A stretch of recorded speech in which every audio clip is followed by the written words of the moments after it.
আসসালামু আলাইকুম। আজ 15 সেপ্টেম্বর 2024 খ্রিস্টাব্দ, 31 ভাদ্র 1431 বঙ্গাব্দ, 11 রবিউল আউয়াল 1446 হিজরি, রবিবার। সংবাদ পাঠ করছি মনির হোসেন কামাল। প্রথমেই শুনবেন সংবাদ শিরোনাম। আর্থিক খাত সংস্কারে বাংলাদেশকে $100 কোটি দেবে বিশ্বব্যাংক। আগামীকাল থেকে কমতে পারে বৃষ্টি। বরগুনার নবাগত জেলা প্রশাসকের সাথে মতবিনিময়। কুয়াকাটায় তরুণীর মরদেহ উদ্ধার। বাংলাদেশি মেয়েদের সিরিজ জয়। মাইকিংয়ে রেকর্ড করা হয় লোকবেতারে। শুনলেন সংবাদ শিরোনাম, এবার বিস্তারিত। আর্থিক খাত সংস্কারে বাংলাদেশকে প্রায় $100 কোটি ঋণ সহায়তা দেবে বিশ্বব্যাংক। বাংলাদেশ ব্যাংকের নির্বাহী পরিচালক ও মুখপাত্র হোসনে আরা শিখা আজ এ তথ্য নিশ্চিত করেছেন।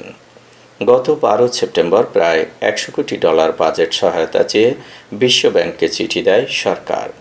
2 কিস্তিতে $50 কোটি করে এই অর্থ চেয়েছে অর্থনৈতিক সম্পর্ক বিভাগ। হোসনে আরা শিখা বলেন, বাংলাদেশকে $100 কোটি বা $1 বিলিয়ন ঋণ সহায়তা দেবে বিশ্বব্যাংক।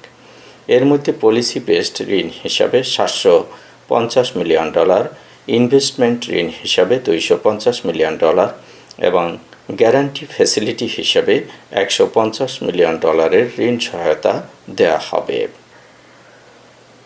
টানা বৃষ্টিতে নাজেহাল দেশ, তবে বৃষ্টি নিয়ে সুখবর দিয়েছে আবহাওয়া অধিদপ্তর। আগামীকাল থেকে দেশ জুড়ে বৃষ্টির পরিমাণ কমতে পারে বলে জানিয়েছে সংস্থাটি, তবে আজ সারা দেশে বৃষ্টি অব্যাহত থাকবে। আবহাওয়াবিদ খন্দকার হাফিজুর রহমান জানিয়েছেন, বঙ্গোপসাগরে সৃষ্টি হওয়া গভীর নিম্নচাপটি স্থল নিম্নচাপে পরিণত হয়ে যশোর ও খুলনা অঞ্চলে অবস্থান করছে। এটি বর্তমানে ভারতের পশ্চিমবঙ্গের দিকে চলে যাচ্ছে, তাই বৃষ্টির পরিমাণও কমে আসছে। আজ সকাল 9টা পর্যন্ত ঢাকায় বৃষ্টি হয়েছে 43 মিলিমিটার। সবচেয়ে বেশি বৃষ্টি হয়েছে পটুয়াখালীতে 223 মিলিমিটার। বরগুনায় বৃষ্টি হয়েছে 129 মিলিমিটার। সমুদ্র বন্দরগুলোকে এখনও 3 নম্বর স্থানীয় সতর্কতা সংকেত দেখিয়ে যেতে বলা হয়েছে, আর নদীবন্দরগুলোকে 2 নম্বর সতর্ক সংকেত দেখিয়ে যেতে বলেছে আবহাওয়া অধিদপ্তর। বরগুনার নবাগত জেলা প্রশাসকের সাথে আজ জেলা পর্যায়ের কর্মকর্তাদের মতবিনিময় হয়েছে। বেলা 11টায় পরিচিতি পর্বের পরে জেলা উন্নয়ন সমন্বয় কমিটির সভা হয়। সভার শুরুতেই স্বাগত বক্তব্য রাখেন জেলা প্রশাসক মোহাম্মদ শফিউল আলম। সভা পরিচালনা করেন অতিরিক্ত জেলা প্রশাসক সার্বিক শুভ্রা দাস। বিভিন্ন দপ্তরের কর্মকর্তারা মতবিনিময় সভায় আলোচনা করেন।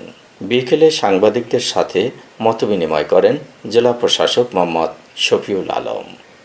কুয়াকাটায় hotel new sea beach inn নামে একটি আবাসিক হোটেল থেকে আফরোজা আক্তার ঋতু নামে এক পর্যটক তরুণীর মরদেহ উদ্ধার করেছে পুলিশ।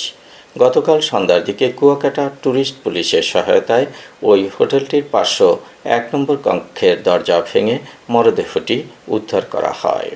নিহত ঋতু যশোর সদর উপজেলার ধর্মতলা এলাকার আমির হোসেনের মেয়ে। শুক্রবার বিকেলে ঋতু তার ছোট বোন স্বামী ইসামির ও তার এক বন্ধু কুয়াকাটায় বেড়াতে এসে ওই হোটেলের 501 নম্বর কক্ষে ভাড়ায় ওঠেন।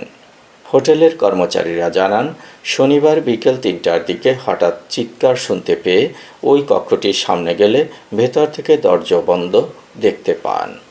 এ সময় বাকি 3 জন ওই কক্ষের সামনে বসা ছিল। পরে পুলিশে খবর দিলে পুলিশ ঘটনাস্থলে পৌঁছে দরজা ভেঙে সিলিং ফ্যানের সঙ্গে গলায় ওড়না পেঁচানো অবস্থায় ওই তরুণীর মরদেহ উদ্ধার করে। এবারে শুনবেন খেলার খবর। বিশ্বকাপ প্রস্তুতির অংশ হিসেবে এ দলের মোড়কে বাংলাদেশ জাতীয় দলের ক্রিকেটারদের বড় একটি অংশ শ্রীলঙ্কায় গিয়েছে। সেখানে 5 ম্যাচের টি-20 সিরিজের প্রথম 2টি জয়ের পর আজ তৃতীয় ম্যাচে মাঠে নেমেছিল টাইগ্রেসরা। এই ম্যাচেও দারুণ এক জয় পেয়েছে সফরকারীরা। জয়ের হ্যাট্রিকে 2 ম্যাচ হাতে রেখেই সিরিজ নিশ্চিত করেছে সফরকারী মেয়েরা। তৃতীয় ম্যাচে 10 রানে জিতেছে রাবেয়া খান্ডা। রোববার সিংহলিজ স্পোর্টস ক্লাব মাঠে টস জিতে ব্যাট করতে নেমে 9 উইকেটে 97 রানের স্বল্প পুঁজি গড়েছিল বাংলাদেশ। জবাবে 8 উইকেট হারিয়ে 87 রানের বেশি করতে পারেনি স্বাগতিক মেয়েরা। মাইকিংয়ের রেকর্ড করা হয় লোকবেতারে। সুমধুর ও সুস্পষ্ট কণ্ঠে মাইকিংয়ের জন্য লোকবেতারের বিকল্প নেই। লোকবেতারের সাউন্ডপ্রুফ স্টুডিওতে করা হচ্ছে গান ও নাটকের রেকর্ড। সেই সাথে লোকবেতারে নামমাত্র টাকায় প্রচার করা হচ্ছে বিজ্ঞাপন। 15 সেকেন্ডের বিজ্ঞাপন প্রচারিত হচ্ছে মাত্র 500 টাকায়। 30 সেকেন্ডের বিজ্ঞাপন 1000 টাকা, 45 সেকেন্ডের বিজ্ঞাপন 1500 টাকা আর 1 মিনিটের বিজ্ঞাপন প্রচার করা হয় মাত্র 2000 টাকায়। নির্ধারিত টাকার বিনিময়ে প্রতিদিন কমপক্ষে 5 বার করে পুরো 1 মাস বিজ্ঞাপন প্রচার করা হবে। মাইকিং ও বিজ্ঞাপনের জন্য যোগাযোগ করবেন 0-1-755-666-445 নম্বরে। এবারে শুনবেন আবহাওয়ার খবর।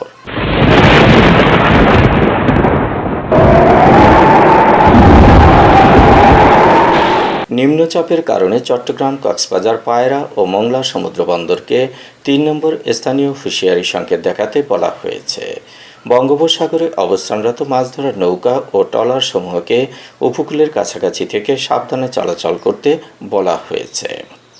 মৌসুমী বায়ু বাংলাদেশের উপর মোটামুটি সক্রিয় এবং উত্তর বঙ্গোপসাগরে মাঝারি অবস্থায় রয়েছে।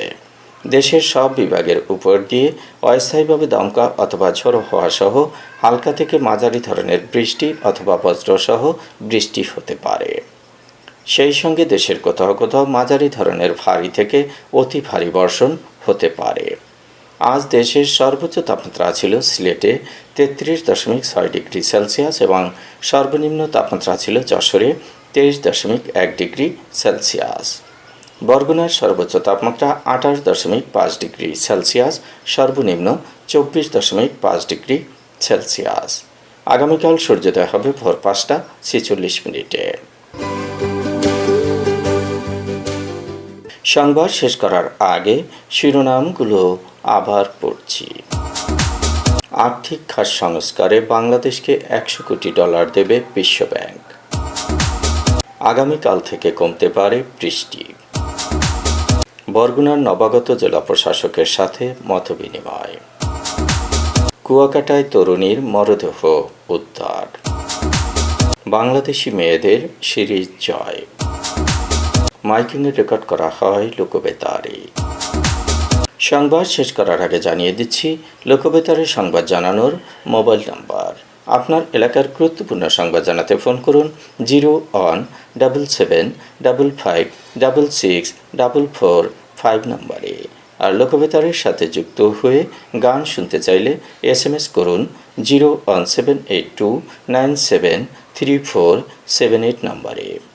মোবাইল করবেন 01959438545 নম্বরে। বিশ্বের সব জায়গা থেকেই শুনতে পারবেন লোকবেতার। লোকবেতার FM.org ওয়েবসাইটের মাধ্যমে শুনুন সরাসরি অনুষ্ঠান। সংবাদ পাঠ এখানেই শেষ করছি।